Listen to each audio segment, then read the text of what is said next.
اللہ تبارک و تعالیٰ ہر پست سے پست آواز کو سننے کی طاقت رکھتا ہے۔ ساتوں زمینوں کے نیچے بھی اگر کوئی کیڑا ہے اور وہ کوئی سرسراہٹ کرتا ہے تو اللہ تعالیٰ اس سرسراہٹ کو بھی سننے کی طاقت رکھتا ہے۔ بالکل باریک آواز کو سننا اللہ کی صفت ہے۔ لیکن دیکھیں حضرت سلیمان علیہ السلام کا واقعہ قرآن میں موجود ہے کہ جب ان کا قافلہ چونٹیوں کی وادی کے قریب سے گزرا تو چونٹی میں سے ایک چونٹی نے کہا اے ساری چونٹیوں اپنے بلوں میں داخل ہو جاؤ، سلیمان آنے والے ہیں، کہیں تمہیں کچل نہ دیں۔ قرآن میں آتا ہے سلیمان چونٹیوں کی یہ گفتگو سن کر مسکرا اٹھے، اور وہ 3 میل دور سے وہ چونٹی بول رہی تھی۔ آپ سامنے چونٹی کو رکھ لیں، ہاتھ میں رکھ لیں، وہ چلا کے بھی بول رہی ہوگی، دنیا میں کسی کی طاقت نہیں ہے اس کی چوں بھی سن سکے، اس کی آواز ہی نہیں ہوتی ہے۔ یہ سلیمان علیہ السلام اس کو دور سے سن رہے ہیں، کیسی طاقت اللہ کے نبیوں کے پاس ہے، جانوروں کی لینگویج کو سمجھتے ہیں، ان کے ترجمے کو سمجھتے ہیں اور مسکرا اٹھتے ہیں۔ حضور کے سننے کی طاقت، حضور ارشاد فرماتے ہیں، مسلم شریف کی حدیث ہے کہ مجھے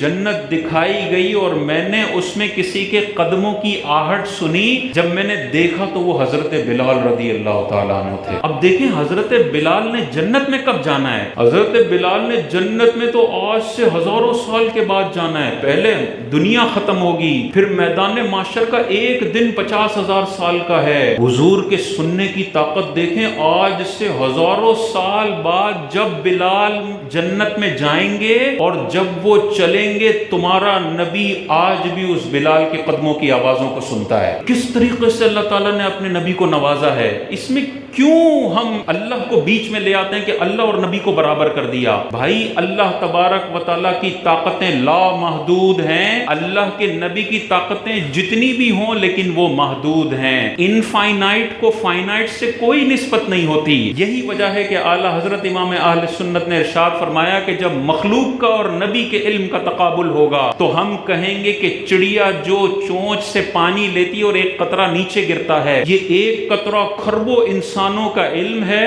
اور پورا سمندر میرے نبی کا علم ہے۔ لیکن جب نبی کے علم کو اللہ کے علم سے میچ کرنے کی باری آئے گی تو ہم یہ بھی نہیں کہہ سکتے کہ نبی کا علم قطرہ ہے اور اللہ کا علم ساتوں سمندر ہے، کیونکہ ساتوں سمندروں کی بھی ایک حد ہے، اللہ کے علم کی کوئی حد نہیں ہے۔ ہم اگر کہہ رہے ہیں کہ نبی کے پاس یہ طاقت ہے اور اللہ کے پاس بھی یہ طاقت ہے، وہ کہتے ہیں اللہ کو نبی سے ملا دیا، اس کا مطلب یہ ہے کہ اللہ کو آپ نے مخلوق کے لیول پر لا کر کھڑا کر دیا ہے۔ ہم تو کہہ رہے ہیں اللہ کے نبی کا علم محدود ہے۔ اگر آپ کہہ رہے ہیں اللہ اور نبی سیم کر دیا تم نے، تو اس کا مطلب تم نے یہ مان لیا کہ اللہ کا علم بھی نبی کی طرح محدود ہے۔ تو یہ تو اللہ کی شان گھٹانے والی بات ہو گئی۔ ہمارے اعلیٰ حضرت امام اہل سنت نے کیسا ستھرا عقیدہ ہمیں عطا فرمایا ہے۔ مخلوق اور نبی کے علم کا یہ تقابل ہے کہ قطرہ اور ساتوں سمندر، اور خالق اور نبی کے علم کا یہ تقابل بھی نہیں ہو سکتا کہ نبی کا علم قطرہ اور اللہ کا علم ساتوں سمندر۔ یہ راہ اعتدال ہے کہ شان مصطفیٰ بڑھتی رہے بڑھتی رہے بڑھتی رہے، لیکن اللہ سے کبھی بھی برابری نہیں ہونی چاہیے۔ حضور علیہ السلام نے واضح طور پر ارشاد فرمایا، جب تم اپنے مسلمان مردے کو دفن کر دیتے ہو اور جب تم جانے لگتے ہو تو مردہ تمہارے جانے کی قدموں کی سرسراہٹ کو سنتا ہے۔ اندر دفن ہوا ہے، سلیب اوپر لگے ہوئے ہیں، زندہ بندہ باہر کے لوگوں کی سرسراہٹ نہیں سن سکتا۔ بخاری کی حدیث کہہ رہی ہے مرنے کے بعد مردہ تمہارے قدموں کی سرسراہٹ کو سنتا ہے۔ تو اب دیکھیں یہ مردہ سن رہا ہے اور اللہ بھی سن رہا ہے، کیا شرک ہو گیا؟ نہیں، ہم کہیں گے اللہ کا سننا ذاتی ہے اور اس مردے کا سننا اللہ کی عطا سے ہے۔ کچھ مردے ایسے ہیں جن کو اللہ تعالیٰ سننے پر پابندی لگا دیتا ہے، قرآن میں بھی ذکر ہے مردے نہیں سنتے، جن پہ اللہ نے پابندی لگا دی وہ نہیں سن سکتے۔ لیکن کیا ہم یہ عقیدہ رکھیں گے کہ نبی کے سننے پر اللہ نے پابندی لگا دی ہے؟ جب عام مومن قدموں کی سرسراہٹ کو سنتا ہے تو نبی کی شان تو وراء الورا ہے، اور اس میں کسی قسم کا شرک نہیں ہے۔ جب آپ ذاتی عطائی کا فرق کر لیں اور محدود اور لامحدود کا فرق کر لیں،